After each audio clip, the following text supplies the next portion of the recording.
ating bayan ng Bukawi. Mamaya darating ang ating mga kinatawan ng municipal, social workers, and development. No?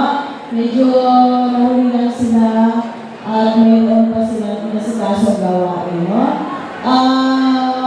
Sa ating mga head teachers na nandyan, palakpakan natin ang mga head teachers natin.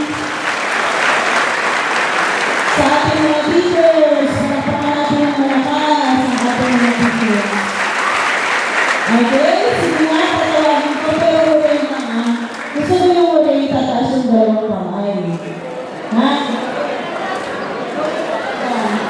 Okay, hindi ito-correct. Ano ba? Okay. Pag sinabi ko yung grade level, hooray lang ha. Tatayo and then hooray. Okay, lang sabay-sabay. Ready? Ready? Okay. Ready? Grade 12.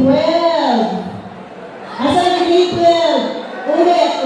Grade 12. Alert. Ano na ka grade 12? Yan. Sige. Alert ha. Grade 12. Okay.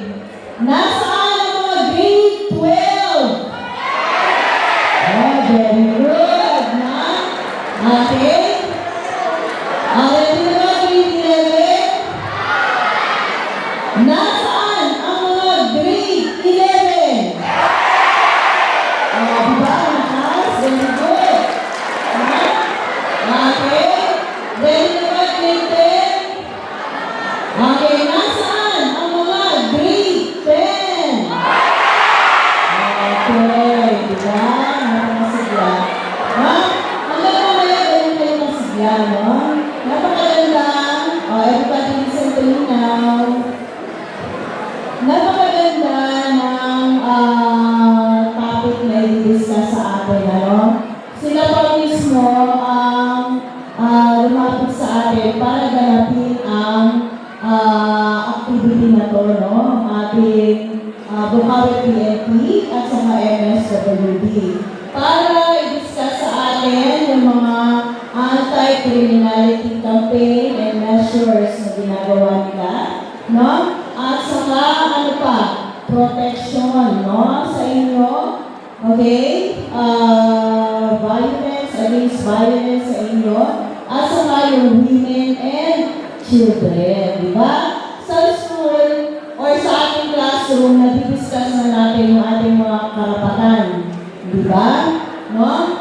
Ngayon, sabi ko nga dito sa ating mga panauhin, kasi kahapon, di ba, grade 7, 8, and 9. So, medyo mga younger, ano pa sila, batch, kesa sa inyo, di ba? So, sabi ko, iba na tong batch na to. Kasi ito yung mga dalaga at binata na. Totoo ba? Sa totoo lang, kayo yung nakararanas, no? Nung mga suliranin na kanilang mga tinatalakay. Okay?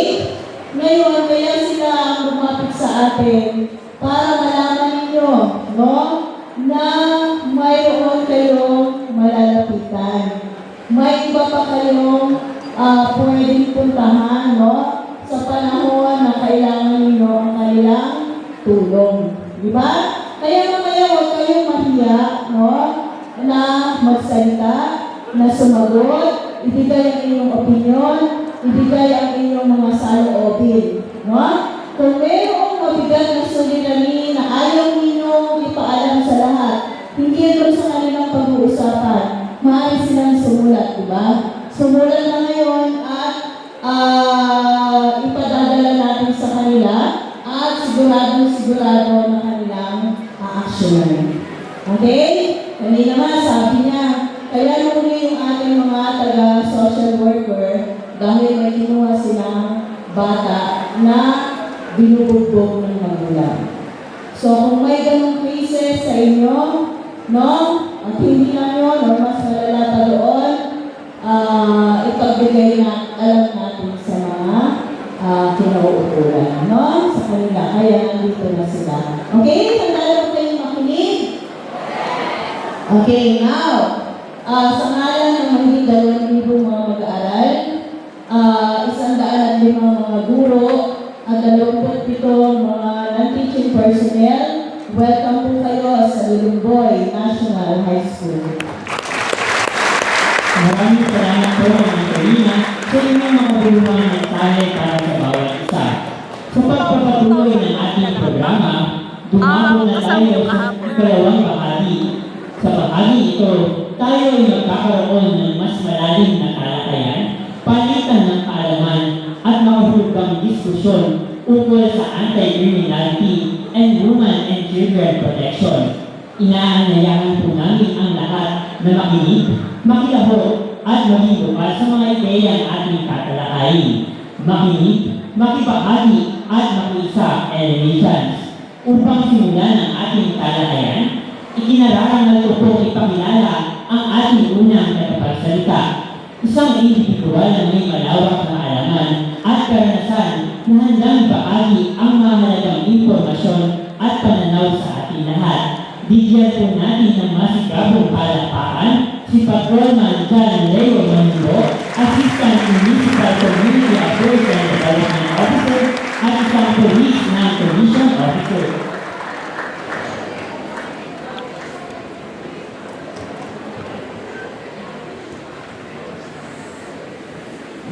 Kinakabahan ko. Okay.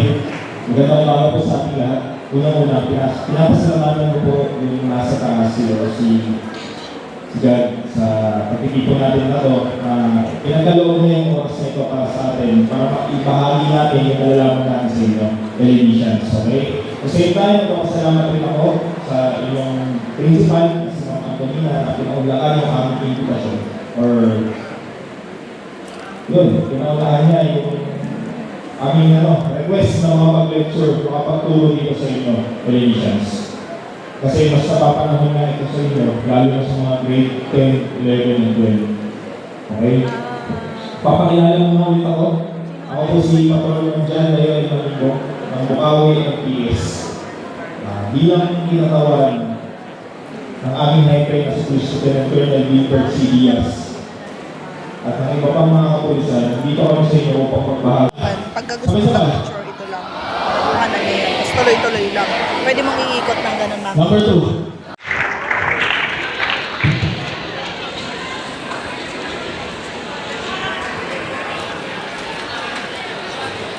Yan, good morning sa inyong lahat. Wala akong presentation para lahat sa akin makinig. Wala kayong meeting ng iba kundi sa akin lang. No. Nakikita ba ako sa likod o alit ko? Papatong ba ako sa sa upuan? Nakikita naman? So, kumusta kayo? Okay naman. May iniisip niyo, okay naman? Walang nag-iisip dyan ng lalayas mamayang gabi. Walang nag-iisip dyan ng hindi na lang uuwi. Ganon.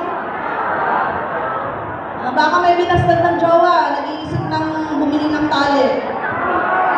Meron ba? Sana wala namang gano'n, So okay naman yung mental health natin. Maayos naman yung iniisip natin. Wala tayong iniisip na masama sa kapwa natin. Meron? Ano yun? Baka katabi mo pa yung pinag-iisipan mo ng hindi maganda. Meron ba? Sana wala naman, So, ang topic natin ngayon is yung mga napapanahon na mga nangyayari sa inyong mga kabataan. Sa tingin ko, mga 15 pataas ang edad nyo, tama? Ayan. Sige, unahin na natin yung mga edad ninyo. Alam ba ninyo na sa edad ninyo pwede kayong makasuhan? Alam ninyo? Okay. Hindi yung ibig sabihin na may iba kasi hindi bata pa ako, hindi pa ako pwedeng kasuhan. So sa edad ninyo na 15 years old in one day, kayo ay pwedeng makasuhan. Ibig sabihin, meron kayong criminal liability. May below 15 ba? Meron? Meron o wala? Mga 15 pataas na kayo, tama? Sinong birthday ngayon?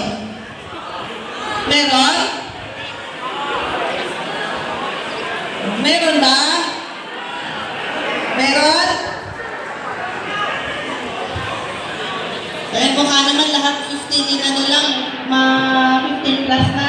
15 years old pataas na. So yun, dahil alam niyo na may criminal liability kayo, ibig sabihin, pag kayo ay gumawa ng isang krimen or hindi maganda, kayo ay matatawag ng ano? Ha? Aside from criminal, ano ang tawag sa inyo? 15 years old in one day, pero below 18 years old, anong maging tawag sa inyo pagka kayo ay magawa ng preso?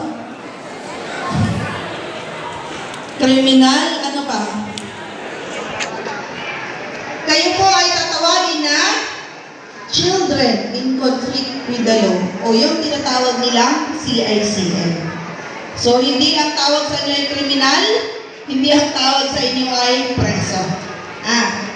Ito ang pagkakaiba nun na kasi considered pa din kayo na children, no? Kasi hindi pa kayo legal age. Pag nasa 18 years old na kayo, legal age na kayo. Pero ngayon, na nasa 15, pataas lang kayo, pero Below 18 years old, kayo po ay considered pa din na children. Pero pagka gumawa kayo ng labag sa batas, CICL ang tawag sa inyo. Ngayon, ang tanong, pwede kayong makasuhan. So, pwede din ba kayong makulong? Sinong may sabing hindi? Sinong may sagot na pwede? Sinong may sagot na hindi makukulong? hindi niyo alam na. Sige, ganito. Kayo, pagka kayo ay nakagawa ng isang krimen, halimbawa nagnakaw, kayo ay mag-undergo ng discernment. Sa discernment na yun, aalamin doon kung nung ginawa ba ninyo yung pagnanakaw ay nasa tama ba kayong pag-iisip. Nasa tama ba? Alam ba ninyo yung tama at mali? O luka-luka ba siya? So pagka sinabi sa discernment na alam niya yung kanyang ginagawa at alam niya ang tama at mali nung ginawa niya yung pagnanakaw na yun, pag-i-issue ng discernment ng MSWD, ibig sabihin pwede na kayong masampahan ng kaso. Pag nasampahan kayo ng kaso, ang court, di ba, pagka ang isang tao nakagawa ng mali o labag sa batas tapos nakasuhan, pag kaming mga matatanda, bababa kami ng warrant of arrest. Yun ang tawag para sa aming mga matatanda. Paano sa inyo, mga CICL? Ay, hindi pala kayo yun. Paano sa mga CICL? Ano ang tawag naman sa kanila? Merong may alam? Ang tawag sa inyo is order to take custody. Ibig sabihin nun, parang warrant of arrest din, kukunin po kayo ng pulis, dadalhin sa MSWD, tapos dadalhin sa Panglao, o di kaya sa court. So ano yung Panglao? Diba? Sa mga matatanda, may kulungan. Yun yung sa BGFT, meron sa Lex, meron din sa bawat istasyon. May kulungan doon. Kung saan may mga detainees, PUPC, ganon. Sa inyo, saan naman kayo dadalhin? Sa DSWD, Boys Town, ano pa? Pag kayo ay may order to take custody, karaniwan po yan, dinadala kayo sa Panglao. Kung saan, ang mga kasama ninyo doon ay iba-iba ang mga kaso. Kung kayo magnanakaw, meron doon mga nanggahasa, may mga pumatay. Di ba? Hindi naman kulungan daw yun, institution. Pero pagka nandun kayo, anong gagawin nyo? Sabay-sabay ang gising, sabay-sabay ang kain. Walang cellphone. Mag-aaral kayo sabay-sabay, mag-exercise kayo. Parang kulungan din, no? Kasi hindi kayo pwede gumawa ng sarili ninyong activity. Meron activity na nakadesign doon kung ano yung gagawin ninyo. Naintindihan? So parang kulungan din, ano? Kasi hindi niyo pwedeng galawin yung cellphone niyo. Walang cellphone doon, hindi pwede. Pagkain, kung ang pagkain, bunggo at kanin lang ang kakainin ninyo. Ganun yun. So parang, kung iisipin nyo, ay nakakulong ako dito. Tama ba? So yun yung mga pagdadalhan sa inyo. Yung sa mga Boy Scout na tinatawag, ang ano kasi noon, yun yung mga, di ba, pag gumawa kayo yung mga biktima ng trafficking. O kaya biktima kayo kasi pinagamit kayo ng mga drugs. May mga institution kasi kung saan nilalagay yung mga pasaway na bata, layas ng layas, jowa ng jowa, ano pa? Ha? Bakit meron ba? Ganon? May iba kasi nilalagay din doon, lalo pagka hindi sila masaway ng mga magulang nila. Yun yung mga magulang na gusto, ay, ibigay nyo na sa DSWD yung anak ko kasi hindi naman nakikinig sa akin. Meron bang ganun dito? Sino yung pinagsasawaan na ng magulang dito? Meron na. May huwag naman kasi kayong pasaway, mahila naman kayo, ano? Jowa ng jowa, uwi ng babae, uwi ng lalaki, pag nakabuntis, kaya nyo? Kaya nyo buhayin? Ha? Kaya ninyong gumawa, pero hindi ninyo kayang buhayin. Ha? Tsaka ito nga, ang pinaka-ano natin, magjujowa kayo, ginagawa ninyo yung ginagawa ng mga mag-asawa. Ang mag-boyfriend o ang mag-jowa, para may tagagawa ng assignment, may magbibigay ng chocolate, may tagahawak ng bag. Hindi yung para doon sa Johnson's, para doon sa likod bahay niyo, madilim doon. Para doon sa CR. May ganon. Nagtatawanan kayo, pero may ganon. Pero dapat hindi nyo ginagawa yun. Mga bata kayo, di ba, para gawin yung mga bagay na yun. O matanda na kayo. May mga 18 na dito. May mga legal age na. 18 ka na na? 18 ka na? Kaya lang, bata ka. Kasali ka pa din sa 716, no? Covered ka ng kasi spelled. Ganito ha, para ano ninyo. Pag sila, lagi po silang considered as bata. Cover pa din po sila ng batas natin na 7610. So kahit mag-court pa to, binuntal mo, anong magiging kaso mo? Physical injuries in relation to RA 7610 kasi ang nasaktan mo ay tama. Yun ha? So, baka akala nyo, ay hindi, matanda na yun, nakalaki na nga ng katawan eh. Bugbugin na natin kasi hindi nagbibigay ng baon. Dami-dami pa naman chocolate, di man lang nagbigay, kasi binugbog nyo. Ang sa 7610 po kasi, mas aggravated yung parusa doon, ha? Tandaan ninyo. Diba? Kayo, kasi mga bata pa naman kayo, wala kayong 18, ayan, sa 7610 naman papasok yung mga pang-aabuso na ginagawa sa inyo. Kung meron ba physically abuse dito, may mentally or psychologically, meron din sexual abuse. Sino ba ang physically abuse dito sa bahay? Meron ba? Ha? Meron ba dito umuwi ng alauna ng madaling araw, may dala-dala pang babae o lalaki, tapos lasing pa? Pagpasok sa bahay, bukunta ninyo? Yung pinto? Anong ginawa ng tatay? Nakulong ang bata, tapos sinampal. Pupunta sa polis, Sir, inaabuso ako ng nanay ko at tatay ko, sinampal ako. May ganun ba? Ha? Baka sa tingin ninyo yung ginawa sa inyong pananampal pang-aabuso na yun. Sino ang may alam dito kung anong pagkakaiba ng abuso at saka disiplina? Meron? Ano?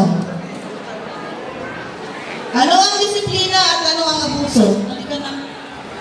Ito.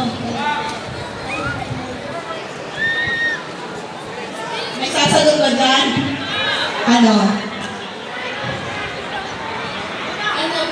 Yung abuso po, siya po yung wala ka pong ginagawa pero sinasaktan ka po na. Kunyari po, yung parents mo, yung parang yung treat lang po nilang saktan ka, pero yung disiplina po, parang yun po yung nagtuturo sa atin kung ano po ba yung dapat gawin. Though minsan po, marami po akong nalilinig na sa pagdidisiplina po nila, parang nasasaktan po nila yung anak nila, pero hindi po yun matatawag na abuso kasi ginagawa po yun ng parents para disiplinahin ka, para malaman mo kung ano yung tama sa mali.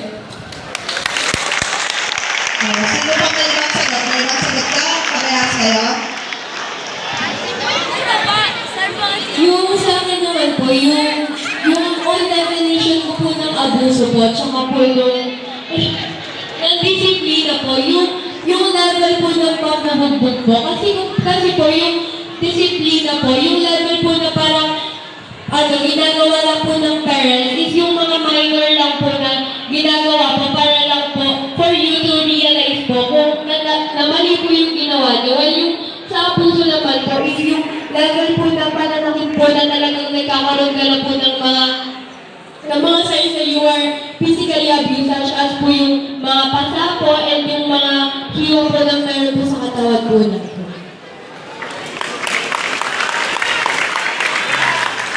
So, naiintindihan na ninyo? May iba pa kang sagot? Sige. And dagdag ko lang po, ma'am, doon po sa definition ko po ng pagdidisiplina, sa disiplina po ay hindi niyo po kailangan manakit ng anak niyo po kasi po pwede niyo naman po silang kausapin ng one-to-one or yung mahinahon na pag-uusap namin. Pag-uusap ng malalim na kayo na po yung dalawa at hindi po umaabot sa physical na pananakit po. Sino pa may sagot?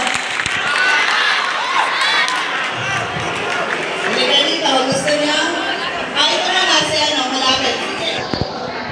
Ang pagdidisiplina ay kayanan para masunod ang mga gusto at hindi pwede mapalabag ang mga batas. Dapat sumunod po sa lahat ng oras, lalo na ang maiwasan ang mga gulo lalo na sa mga pampublikong lugar. Kagaya ng bayan, parke, mga establishmento at iba pa. Sino yan? Hindi po. Ang pagdidisiplina po ng anak, hindi po ito yung ginagawa sa physical, kundi tinutuwid po yung pagkakamaling nagawa nung anak para mapabuti po mismo yung anak. Hindi yung sinasabi nilang palo, iba yun. Ang ginagawa palo ng mga magulang, palo ng pagmamahal, pagdidisiplina, pagtutuwid ng baluktot na pagtingin ng gawain.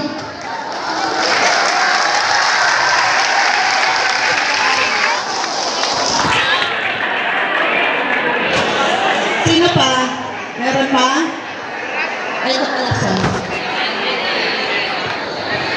Yung definition ko po sa abuse po is hindi lang po physically kasi meron po mga abuse po na binibalik po yung kunwari mo nasasabihan ka po ng masakit din.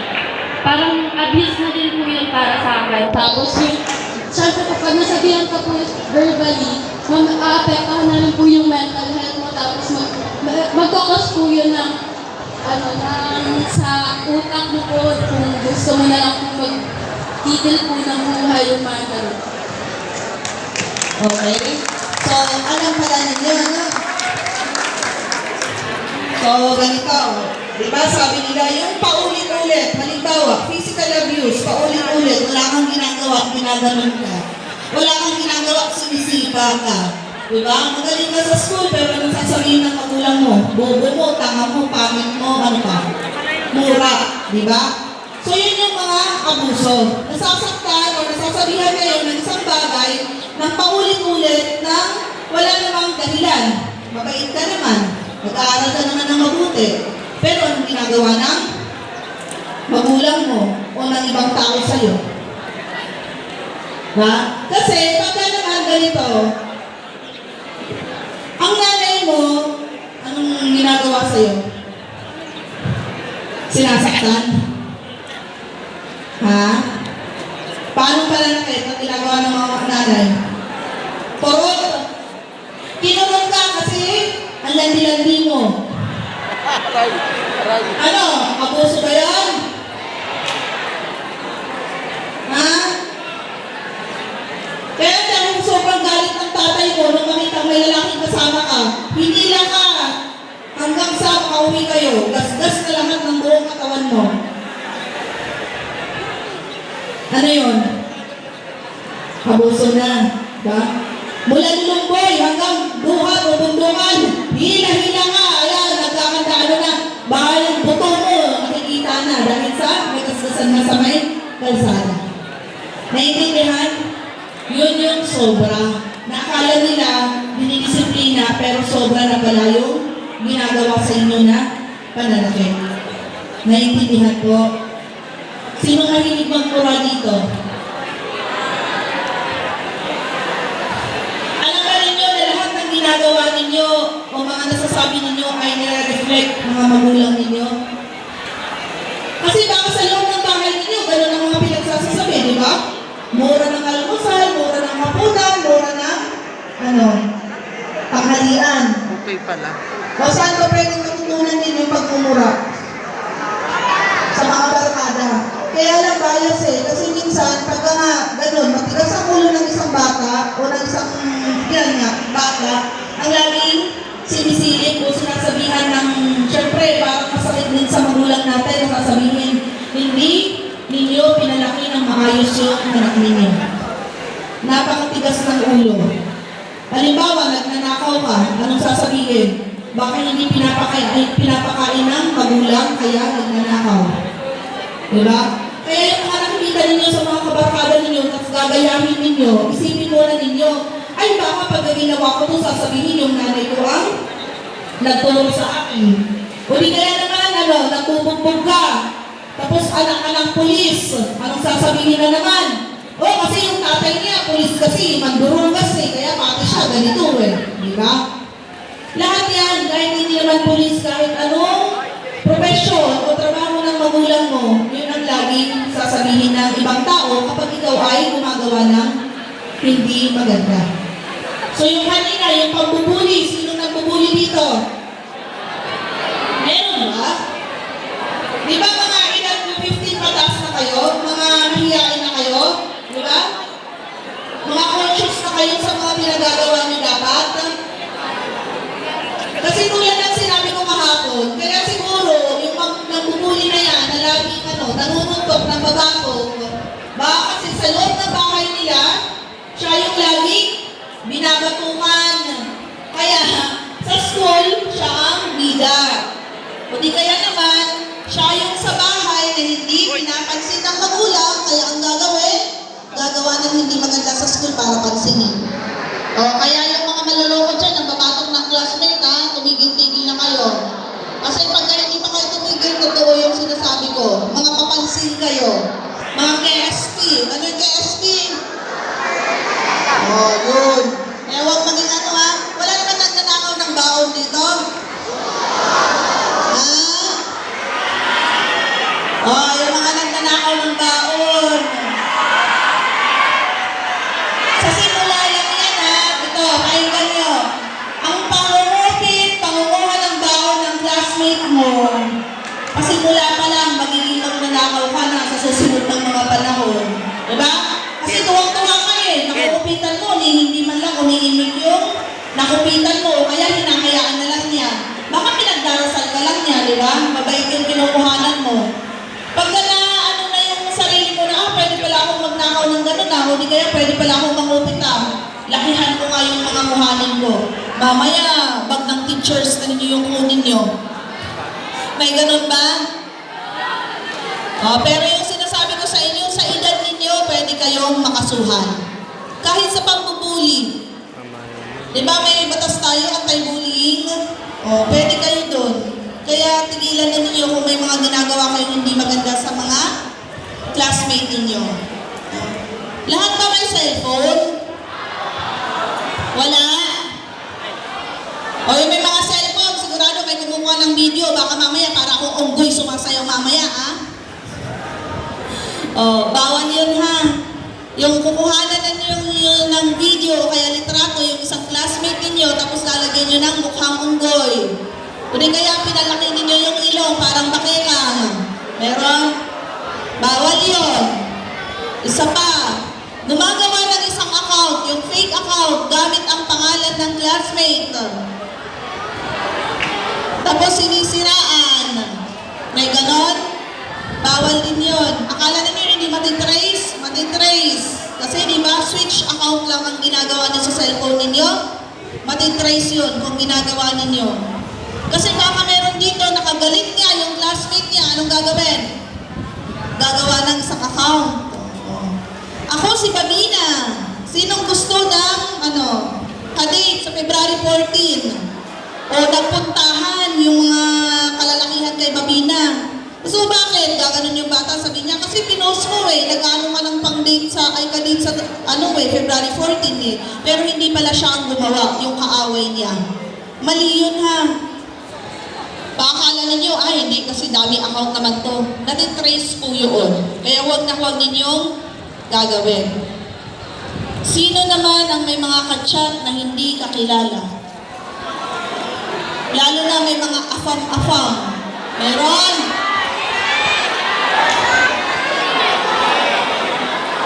Mamaya yung mga chat ninyo.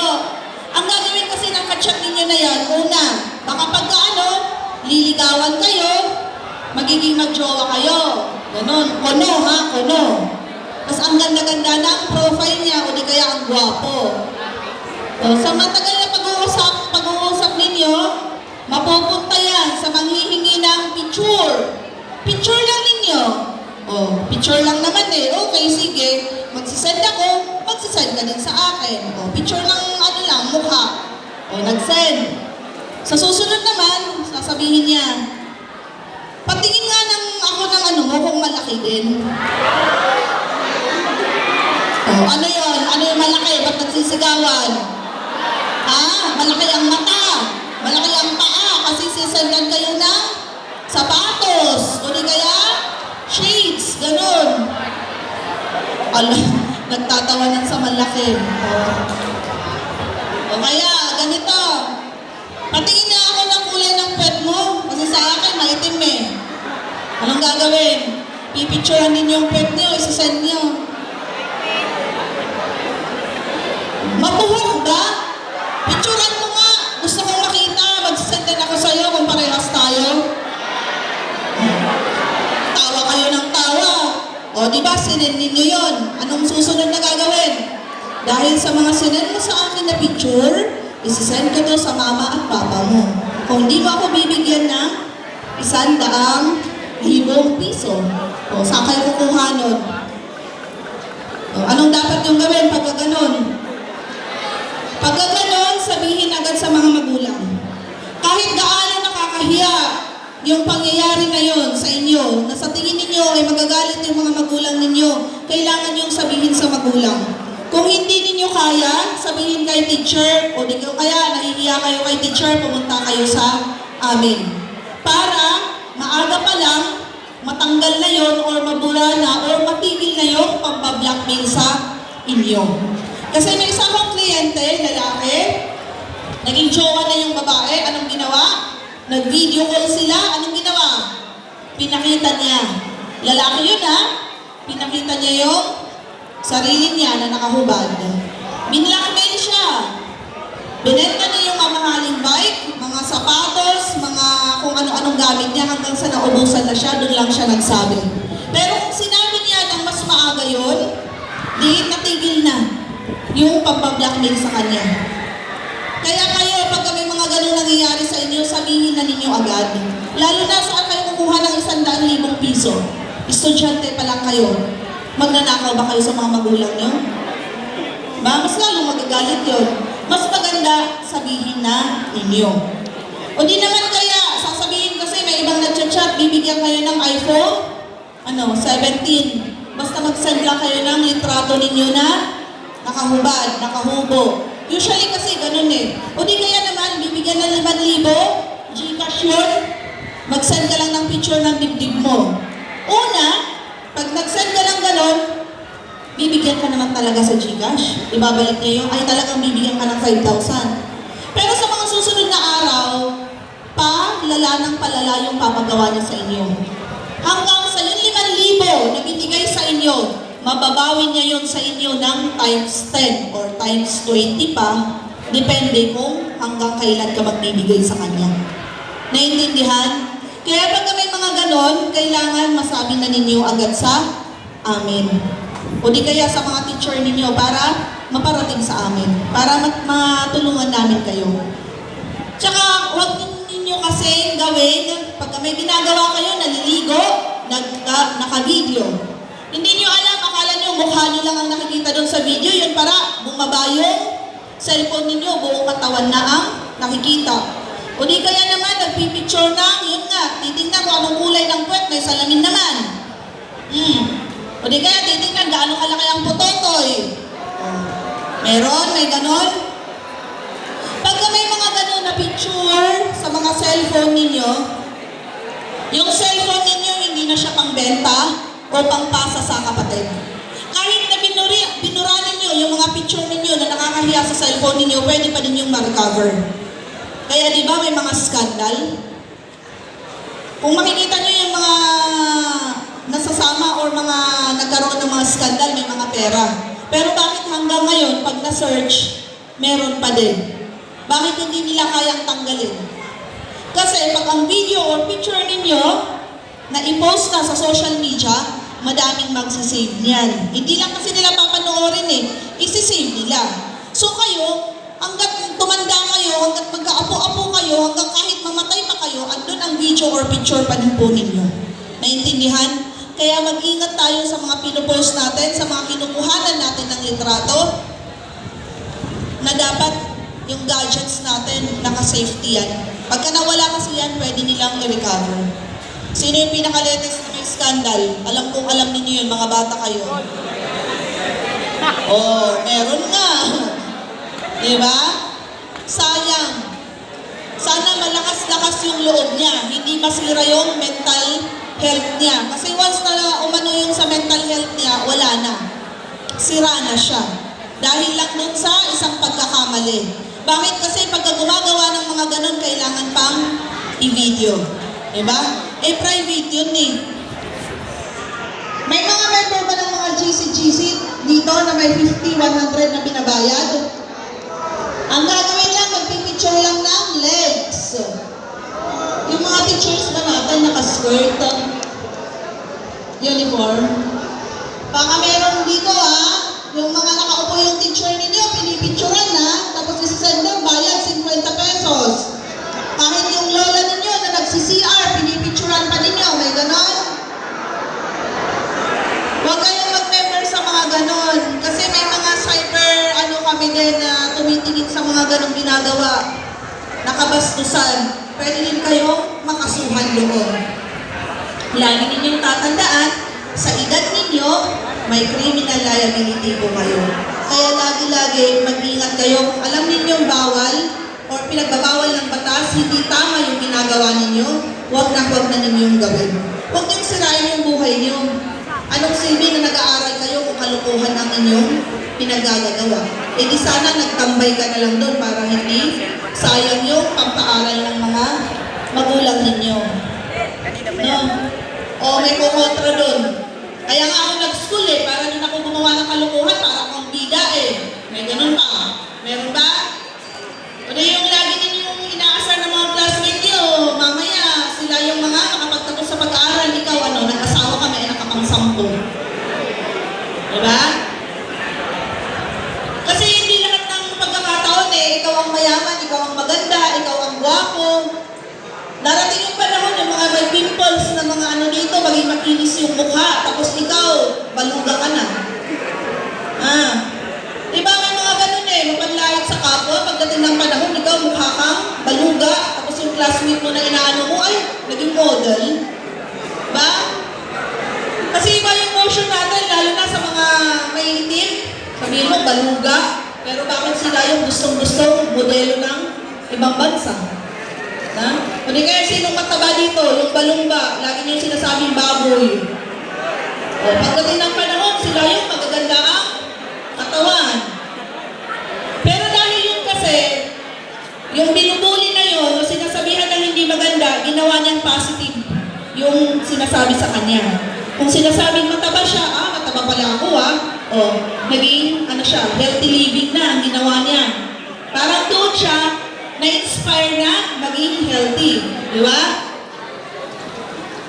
O meron dito, mataba ako, tapos bili ng chichirya, bili ng ice cream, bili ng chocolate para lalong maging mataba. Di ba pagka sinabihan tayo nun, parang mapapaisip tayo na, ay, iwasan ko na yung mga matataba na pagkain para maging fit na ako, para patunayan ko sa kanila na hindi ako laging mataba habang buhay. Dapat laging ganun, positive. Kaya yung mga walang baon dito na binibigay ang magulang, ano, sasama ba ang loob sa magulang? Dapat isipin mo, ay pagsikapan ko pang makapag-aral para pagdating ng panahon, pagka may anak ako, laging may baon yung anak ko. O di kaya, kung hindi naman ganun ang isipin nyo, pagsikapan ko para pag nakapagtrabaho ako, yung hindi ko nabibili na pagkain, mabibili ko na at makakain ko. Tama ba na ganun ang isipin o hindi? Tama ba? Inaantok ba kayo? Oo? Hindi naman.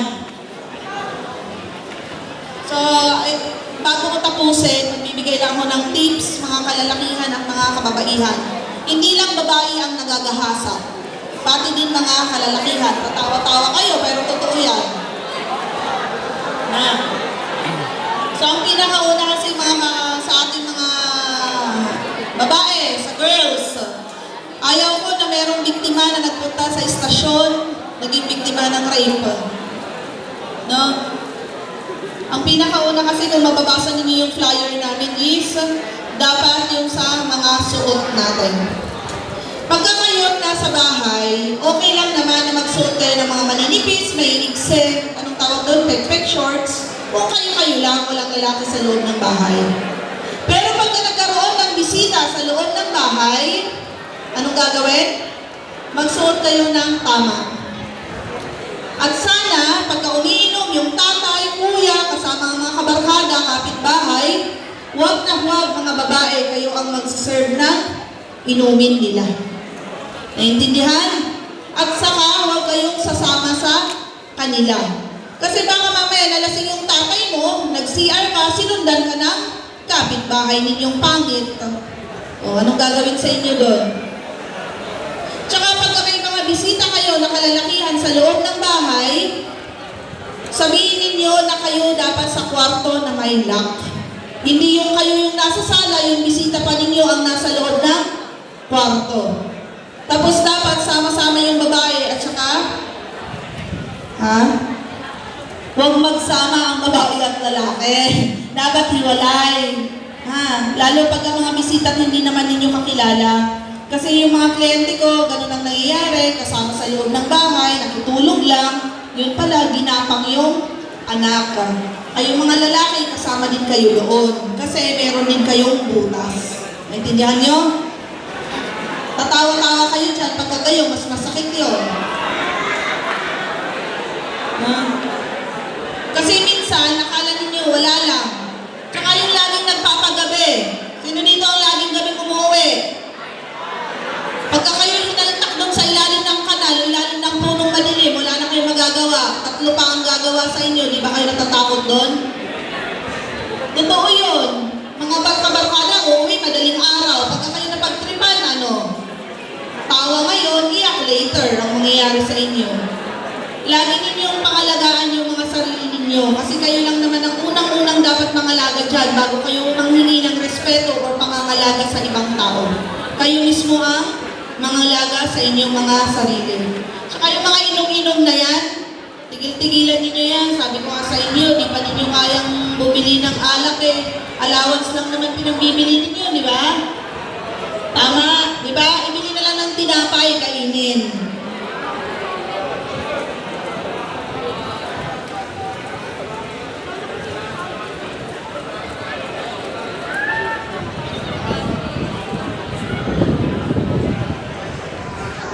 Oo, tama yun.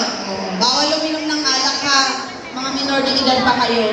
At saka pagka inaya kayo uminom ng alak, lalo na lalaki ang umaaya sa inyo, alam na ninyo may balak.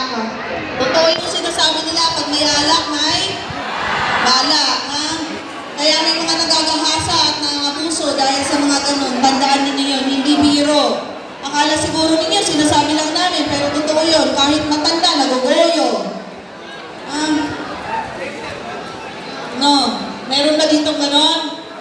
Sino umiinom ng alak na dito? Baka yung mga tatay ninyo, pinapainom na kayo. Huwag na yung subukan, wala namang may dudulo paggamit ng drugs. Wala namang magandang may dululot yun eh. May iba kasi gustong subukan, curious daw. Sinasabi nga namin walang magandang may dululot, gusto pa ninyo subukan. Pagka may nangyari, tsaka sasabihin, sana hindi pala. Hindi na, wag na. Alam na ninyo eh. Matatanda na kami, danas na namin, kami na yung nagsasabi sa inyo. May mga tanong ba kayo? Wala na? Sigurado kayo? Ayan. So may mga ibibigay ako sa inyo ng mga flyers at saka mga calling card, no? Yun ay pwede niyong kontakin kung may mga problema kayo, may mga iniisip kayo hindi maganda, lalo na yung gustong magpatiwakal na, nawawalan ng pag-asa sa buhay, pwede ninyo kaming tawagan doon. At meron kaming doon, YouTube account, pwede ninyong i-follow kung ayaw nyo panoorin. Okay lang, i-follow lang ninyo. Diba? Kung makikita ninyo yung nakasulat sa lapis na mga binigay ko, andyan yan. Personal yan, pero may mga iba kasi doon, may makikita kayo doon. So, yun lamang po, dahil wala naman kayong tanong at susunod naman si Ma'am MSW natin para makapagbahagi siya sa inyo ng mga kaalaman. So, yun lamang po, maraming salamat at magandang umaga sa inyo lahat. Maraming salamat po sa isang makabuluhang talakayan, Police Staff Sergeant Lindsay Mayos, sa inyong baba.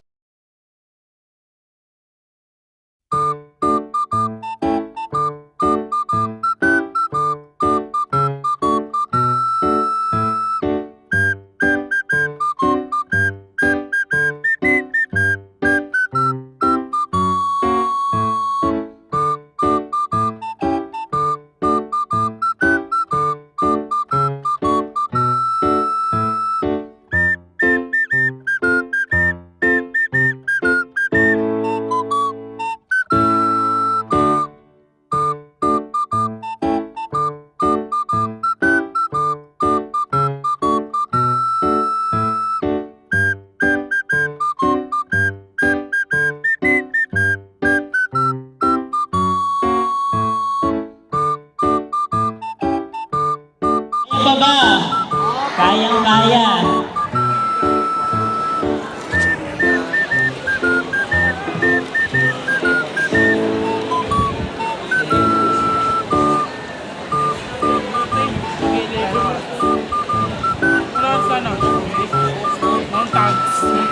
At para naman po sa ating huling tagapagsalita ngayong araw, upang talakayin ang mga usaping may kaugnayan sa Safe Space Act, online sexual abuse and exploitation of children, at child sexual abuse and exploitation material, hayaan niyo po akong ipakilala ko sa inyo ang ating susunod na tagapagsalita. Siya ay may malawak na karanasan sa larangan ng social work at healthcare at naging aktibo sa mga programa at proyekto ukol sa proteksyon ng kababaihan at kabataan. Siya po ay isang registered nurse at registered social worker na nagtatrabaho bilang Social Welfare Officer 3 sa Municipal Social Welfare Development Office ng ating bayan ng Bukawi. Ating pong bigyan ng masigabong palakpakan si Ma'am Emeline D.L. Rivera